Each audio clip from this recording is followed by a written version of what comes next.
대강절은 주님의 오심을 기다리는 절기입니다. 그런데 특이하게 대강절은 성탄절 앞을 기점으로 한 4주에서 5주 정도의 기간을 두고 절기로 설계가 되어져 있습니다. 오랜 기간 마음의 준비를 가지고 주님이 오시는 것을 예비하고 준비하라고 하는 의미들이 깊이 들어가 있기 때문에 그렇습니다. 주님의 오심을 기다리고 소망 안에서 사는 삶은 즉흥적이지 않습니다. 마음에 여러 가지 생각을 정리하고 우리 안에 있는 소망을 구체화하는 과정들을 포함하고 있습니다. 그래서 여러분, 이 절기의 의미를 따라서 대강절을 보내면서 여러분들이 마음에 하나씩 잃어버렸던 소망을 회복하고 2021년을 준비하는 구체적인 계획들을 갖는 시간들 될 수 있기를 축원합니다.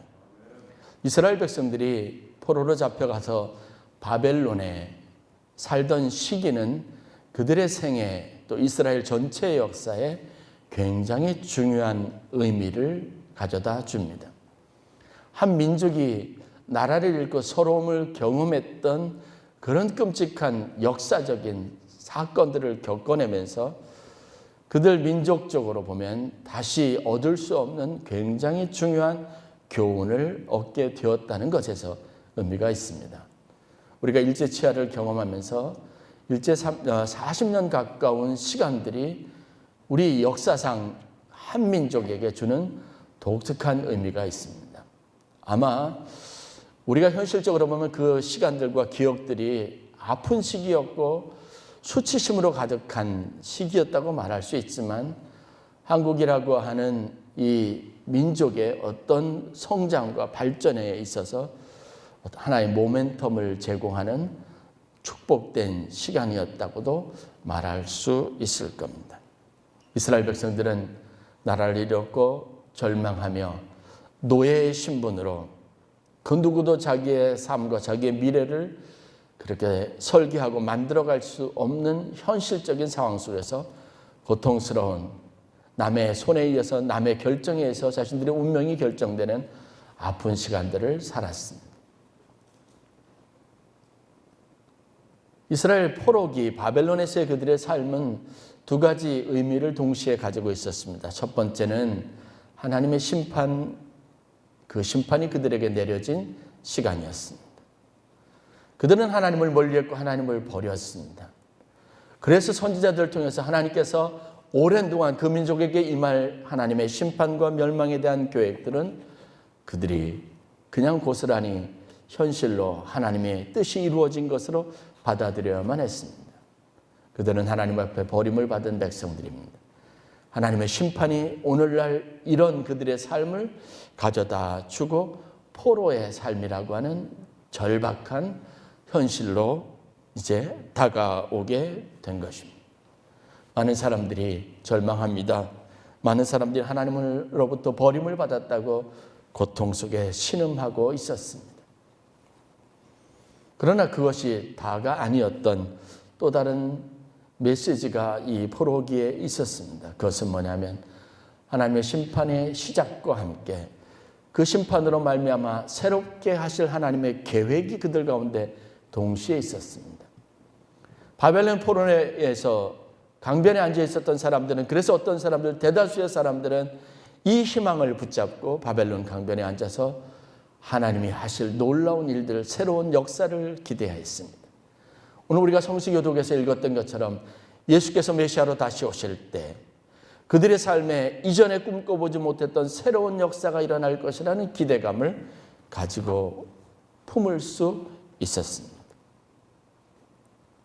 여러분, 우리가 그 이전에 코로나19 이전에 소중하게 생각하지 못했던 교제의 기쁨, 성도들이 한 식탁에 앉아서 식사를 나누는 것, 또 우리가 늘 언제나 의무감처럼 여겨졌던 소그룹 모임, 이런 것들이 우리의 삶에 얼마나 중요한 한 부분이었는지를 우리가 이 시간들을 통해서 깨닫게 된 것처럼 바벨론 강변에서 많은 이스라엘 백성들이 일상적으로 그들이 누리던 것이 얼마나 소중한 것이었는지를 배우게 되었고, 이제 그때가 다시 돌아오면 우리는 그 하나님이 주신 축복을 더 복되게 해야 되겠다라는 그런 마음의 그런 결단을 가지고 강변에서 많은 사람들이 하나님의 오시기를 간절히 노래하고 있었다고 하는 겁니다.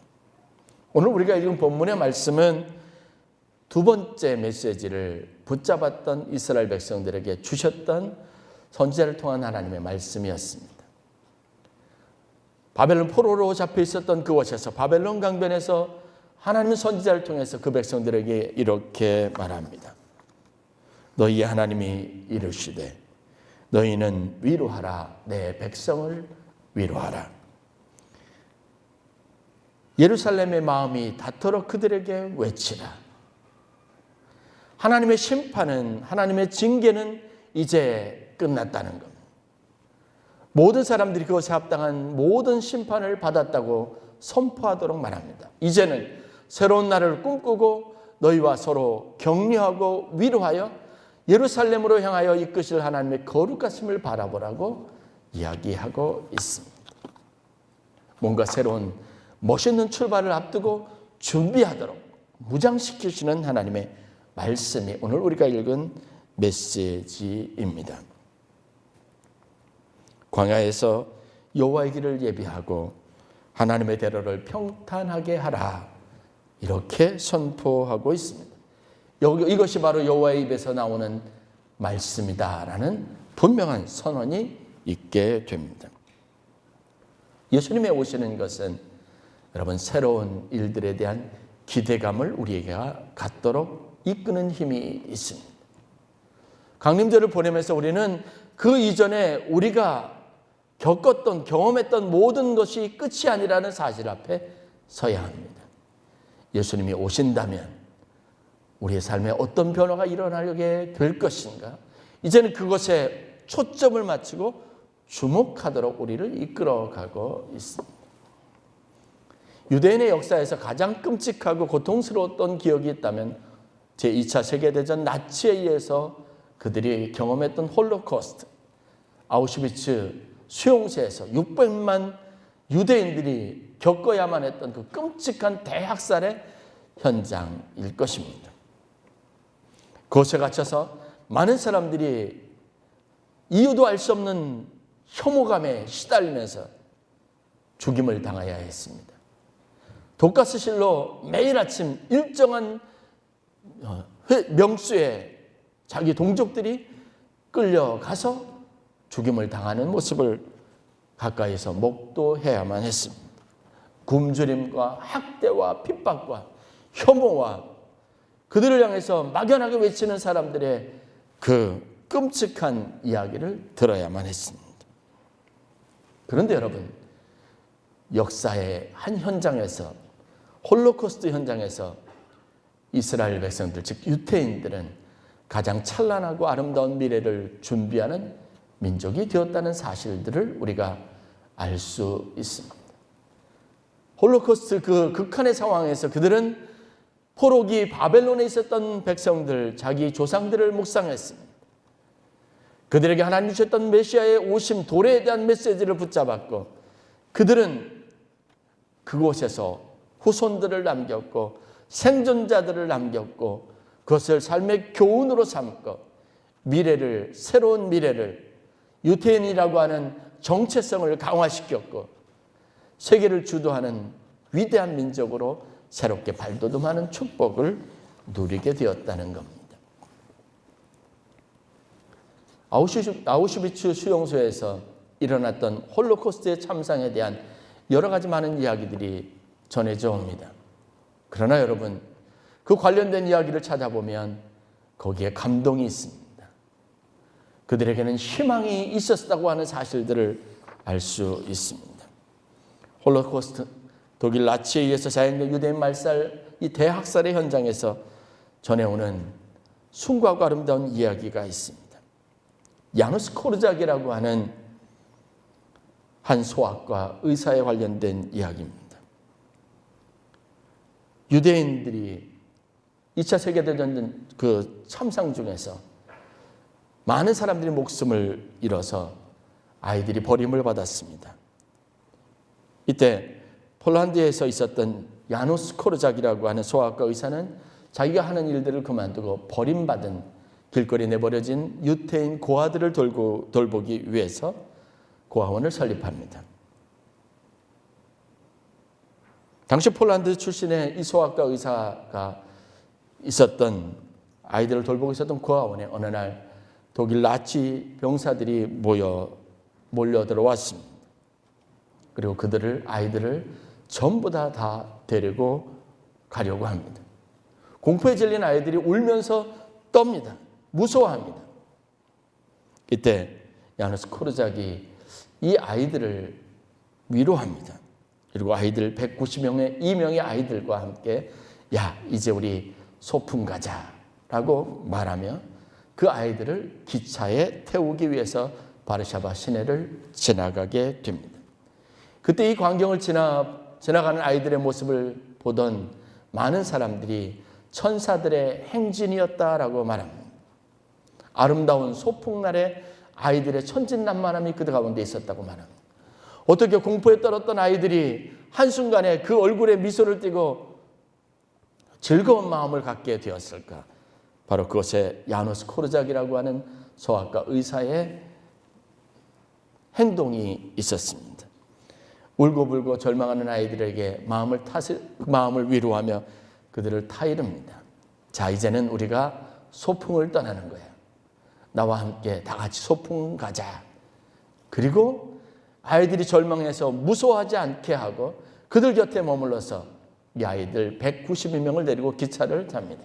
물론 이 기차의 끝은 수용소이고 그 수용소에서 대부분의 아이들이 독가스실에서 목숨을 잃었습니다. 죽음이라고 하는 이 절망적인 순간을 야누스 코르작은 새로운 각도로 보도록 아이들을 타일렀고 아이들을 위로했습니다. 그리고 그들과 함께 했습니다. 그와 교분이 있었던 독일인에 의해서 혼자 목숨을 부지할 수 있는 기회가 있었지만 야누스 코르작은 이 아이들을 떠날 수 없다고 말합니다. 우리 아이들이 무서워하면 누군가 옆에서 손을 잡아줘야 하는데 나는 떠날 수 없다고 말하면서 그 아이들과 끝까지 운명을 같이 했습니다.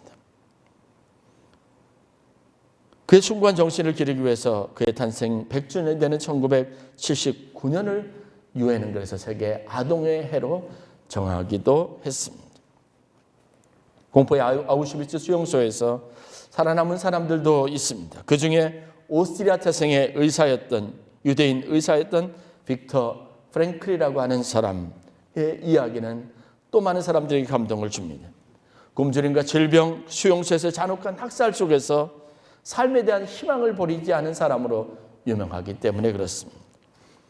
그는 매일같이 수많은 사람들이, 동료들이 독가스실로 향하여 죽임을 당하는 순간에도 그에게는 매일같이 새로운 의미 있는 하루가라는 의미를 가졌습니다.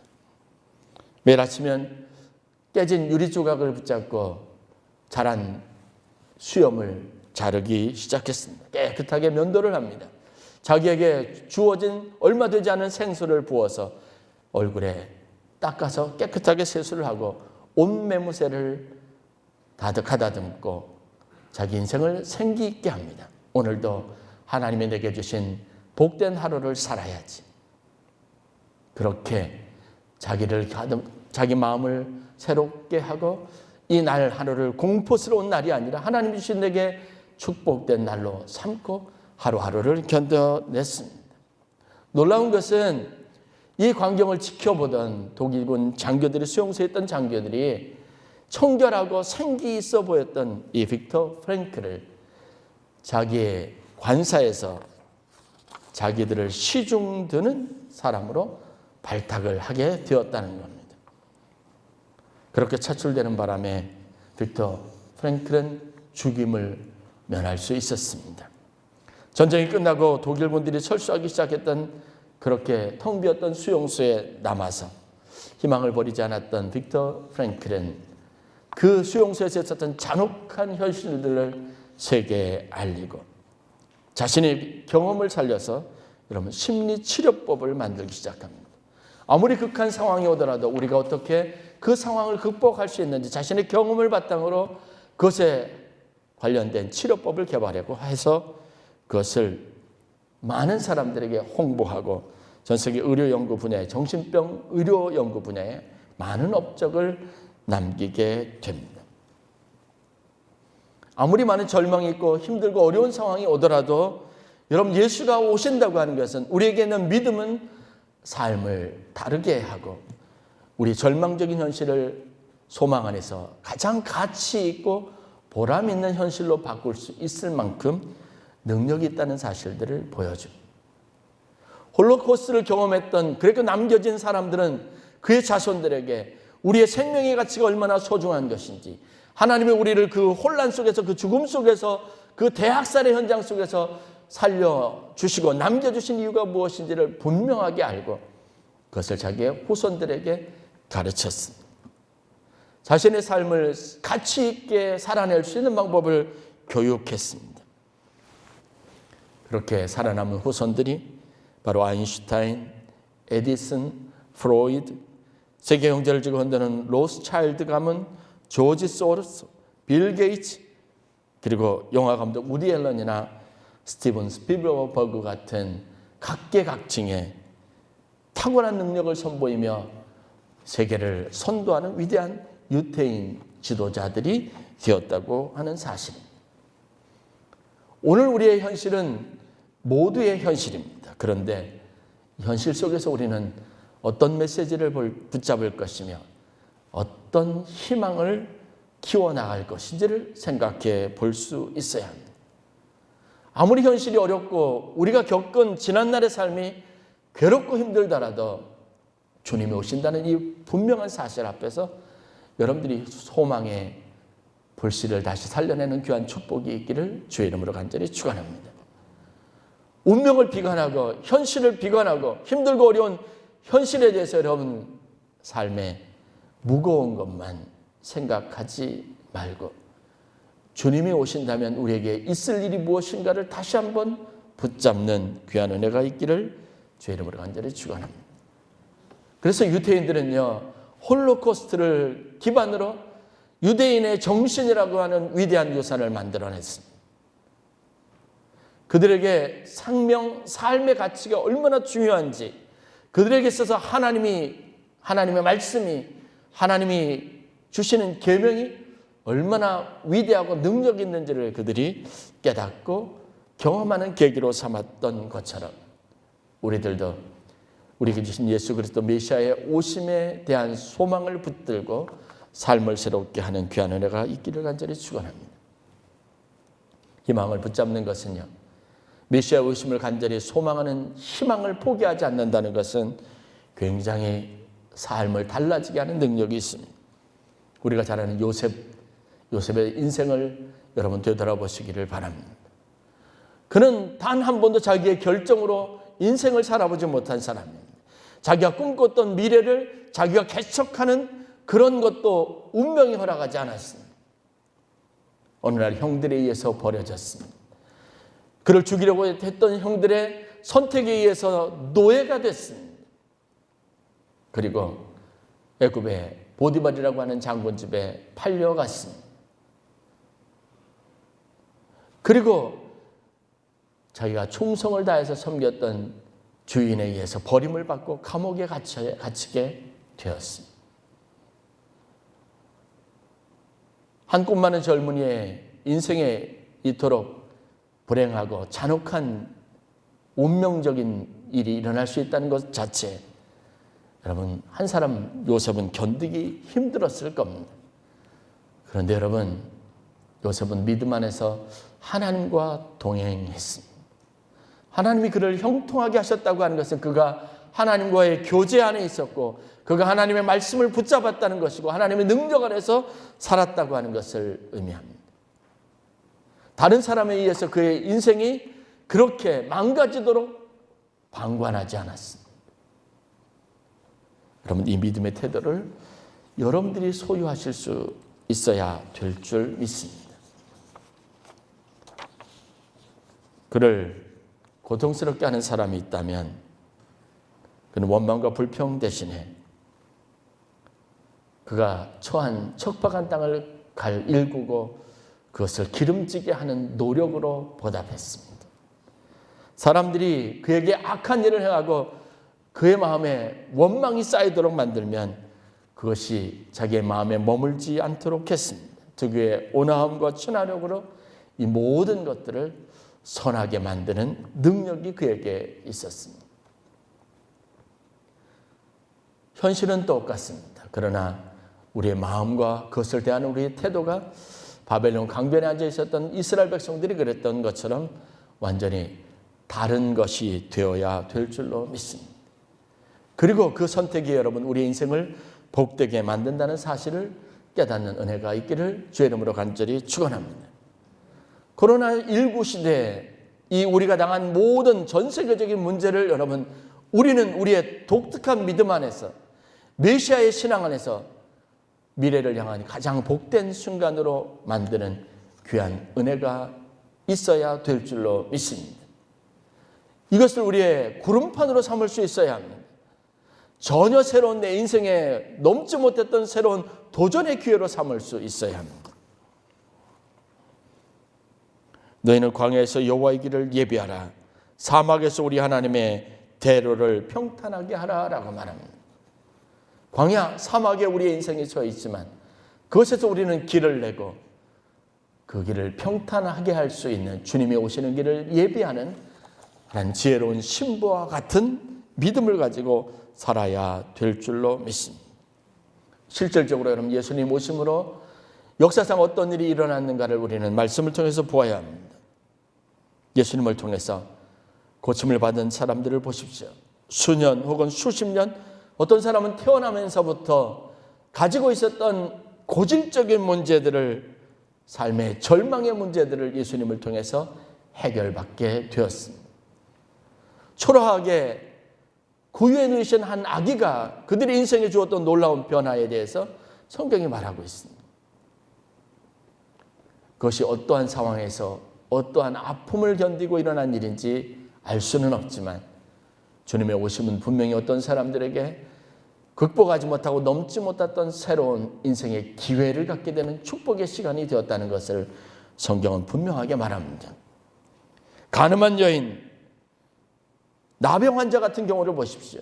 수천 년 이스라엘 백성들 사이에 오랜 관심과 전통으로 남아있었던 해결되지 못한 문제들이었습니다. 그런데 예수님이 오심으로 오랜 관습, 수천 년의 관습이 깨어지고 그들의 새로운 인생의 기회가 찾아오는 축복이 되었던 것을 우리가 알 수 있습니다. 마찬가지로 주님이 오시면 우리도 달라질 수 있다는 이 믿음을 오늘 저와 여러분들이 갖는 축복이 있기를 주의 이름으로 간절히 축원합니다.